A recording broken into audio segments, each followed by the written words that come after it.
Hi, if you're in the market for a hob, then it can be really confusing because there are a lot to choose from.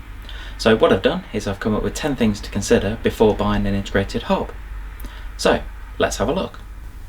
So although this is in no particular order, I'd still consider this first one the most important one, and that's the type of hob that you're going for, as in the fuel.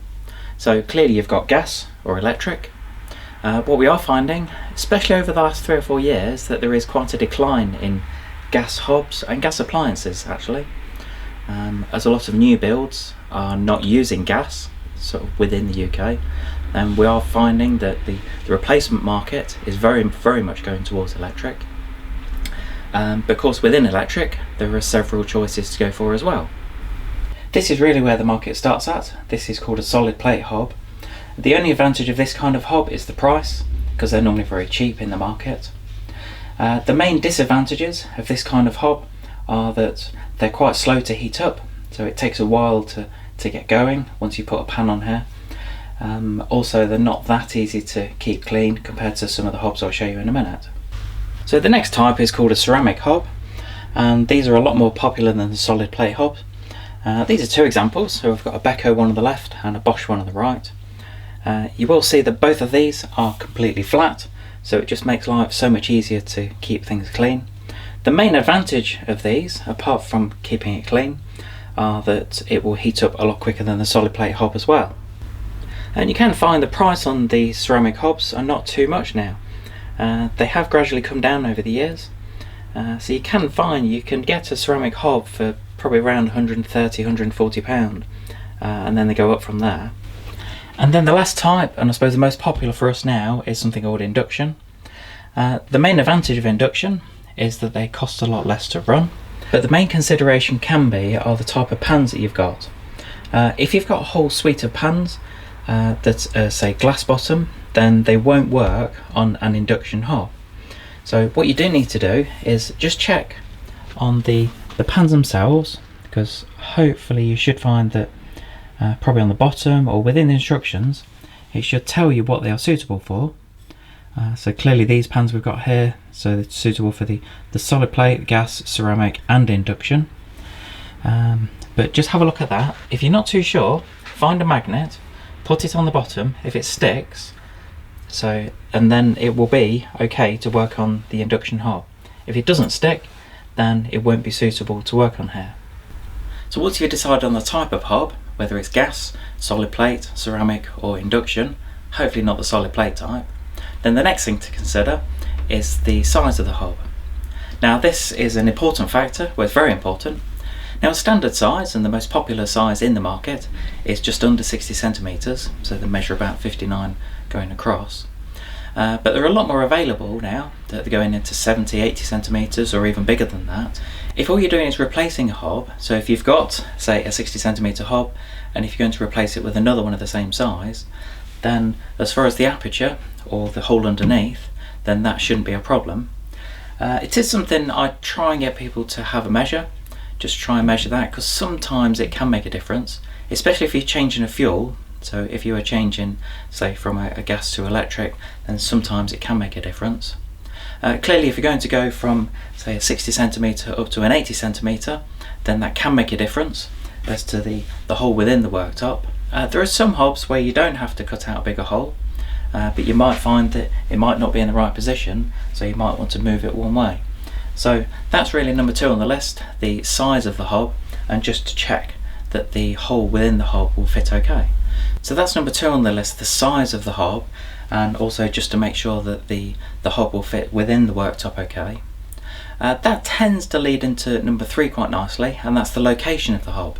I know it's something that probably isn't talked about a lot, but whereabouts it is in the kitchen can be important as well. What you'll find, I mean this is only a demonstration area, and clearly I've not got a hob, I've taken the hob out of here just to show you the aperture. But if we did have a hob in here, then it will be very limiting because I've got walls very close. I know there are legal requirements to this, but also just check that where you put in the hob, especially if you're going to install it yourself, just check to make sure the requirements, because they tend to vary in each country, as to where it can be positioned. And that can depend on the hob that you're going for. Because there's nothing more annoying than going for a hob, having it installed, then realising that the favourite wok or your favourite big pan doesn't quite fit on properly because it's too close to a wall. So just have a look at the location of it in the kitchen. So just while I'm on the subject of location, I will go into number 4 on the list, and that's venting. Now, majority of people have this kind of setup where you have a hob and then you have the cooker hood above it. Now that's pretty standard if you're going on to, say, an external wall. But what we are finding is a lot of people are going for big islands within the kitchen. And if you've got the hob within the island, then clearly you need somewhere for it to vent. Now sometimes that can be okay if you have something that's ceiling mounted, but for some people they don't want something sticking out from the ceiling because they consider it can be a little bit ugly. So what quite a few manufacturers have done is they've come up with something called venting hobs. Unfortunately, I've not got one to show you at the moment, but the main advantage of a venting hob is that all of the steam and moisture that comes off the cooking is actually drawn down within the hob itself. You do have extra workings underneath, so that's something to look out for. It can be a very effective design. Personally, I don't, because I have seen them, I have used them.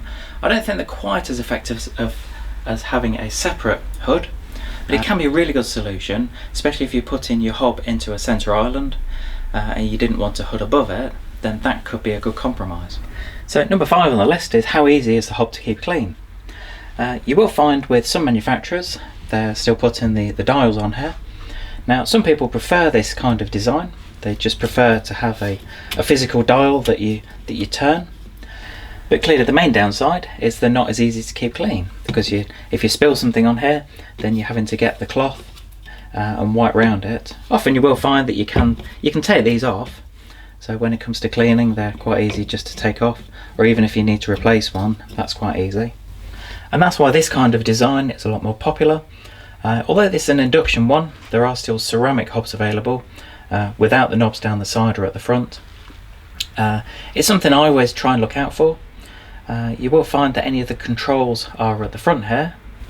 Hopefully you can see that. Unfortunately I've got quite a lot of reflection here, but this is a fairly standard layout. So on this particular hob, all of these controls are just touch control. So when you want to switch it on, you just press that button, increase, decrease, and you just select which ring you want to use. So it's a great layout, and it's something I always try and recommend to go for something that's nice and easy to keep clean. So we're on to number 6, and this one is, does the hob have a plug on it, or does it need to be hardwired? This is the Neff induction hob I've been showing you, and with this one it just plugs in, so it's nice and easy to install.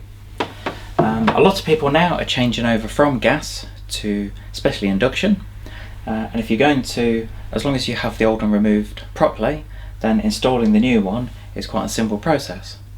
If you're ever not sure on the installation of any of these hobs, I'd always recommend getting a professional in. But when it comes to this type, so with induction, quite a few are going towards this, where you've just got the 13 amp plug connected. The main advantage is the installation's dead easy. The main downside is that with the 13 amp one, that the ability, you lose the ability to have all 4 rings on at the same time on a high power. Now it's something that we do try and mention, because sometimes going for the hardwired option can be the preferred way, especially if you do a lot of cooking, and if you're going to cook a lot of things at the same time on, say, a higher power, then that could be a better option to pay a little bit more and go for the hardwired version. So for some people it could be a big deal. In reality, just think how many times you actually have all 4 rings on at the same time on a high power. It would be quite rare, because clearly if you've got, say if you're boiling some water, then it goes on a high setting to start with, but once it is boiling, if you need to put something in there, say pasta, then you turn it down to simmer. Now you can have all 4 on at simmer at the same time, so just consider how you cook, and that would determine whether you go for a 13 amp one or whether you go for the hardwired version. So number 7 would be the size of the rings to look out for. Clearly on any hob they will all vary, Majority of hobs, so you've got, this is just a standard gas hob from Bosch. You've got the 2 medium rings, they're like the standard size. Front left here, we've got the larger ring, so that's very good if you got, say, a big pan, or if you've got a wok, then look out for some of those. This is good for things like a little saucepan, say a milk saucepan, then that could be a good option. On some of the hobs, they do have dedicated wok burners on both gas and the electric or induction hobs. So just look out for the size of the rings, because that can be quite an important factor depending on the pans that they use. And that tends to lead quite nicely into number 8, which is flexible cooking. Now, quite a few brands are doing this now, and rather than having a standard, say a design of a hob where you've got, say, the 4 rings, or as you go up to the bigger ones then you might have 5 or even 6 rings, some of them are coming up with flexible cooking. So there's a particular zone on the hob. Annoyingly, I've not got one here to show you, which is a shame because it's a brilliant way of cooking. So you just have a particular zone, and what you can do is you just put the pan onto that zone, so it can be anywhere in the zone, and it will detect where the pan is and it will just heat up that area. So you will tend to find them mainly on the higher end induction hobs. It's a technology which can be quite expensive, but once you've actually got it in the kitchen, then it is a really, really good system. So the main advantage is you're only heating up the area that's required, because it will only heat up the area that the pan is sitting on. Also, if you have got some, say, big pans or big woks, then sometimes the hobs as standard are not quite suitable. So look out for this. It's called different things, normally something like flex induction or flexible induction. So number 9 on my list would be the colour of the hob. Now, for a lot of people, if you're going for, say, a ceramic or induction hob, then the standard colour is black. There are some white ones available, so if it's particularly white that you want, then you will normally pay a premium for it, but just have a look out for those ones. If you're going for, say, a more standard hob, something like this one, the solid plate, or the gas hobs, then you do have the option of, apart from black and white, then you've got stainless steel as well. The only thing I mentioned about stainless steel, although they look fantastic when they're new, just consider the type of stainless steel. If it is a proper stainless steel, then you can find that when it gets dirty or greasy, then after a while they can start to not look that great. So just consider that before you buy it. And we are finding a lot more people are going for the standard colours now, so they're either going for the black or white, because cleaning of them is so much easier than stainless steel. So number 10, and for a lot of people it's probably one of the most important things, is the price of the hob. Now, as I mentioned earlier, some of the solid plate hobs can be really cheap. You can get them easily under £100, but within hobs you can pay well over £1,000 for them as well. So as you go up to some of the bigger ones, so you're going up to, say, an 80 centimetre one, especially some of the venting hobs, they're easily over £1,000. So that's something else to consider. Hope you enjoyed that quick video on the 10 things to consider before buying a hob. I know it can be quite difficult choosing a hob because there are so many out there, but hopefully that's just a good sort of pointer on some things to consider before buying one. Just try and choose one that's suitable for you rather than just going for one that's on offer or a cheap one. But all I'd normally ask is please click subscribe to my channel, click the thumbs up if you want to see any more videos of what I offer in the future. What I try and do is I try and do product videos, because we've got a showroom in the Midlands in the UK, so I try and cover some of the new products that come out. And I normally ask for comments as well, so just comments on the video itself, what you thought about it.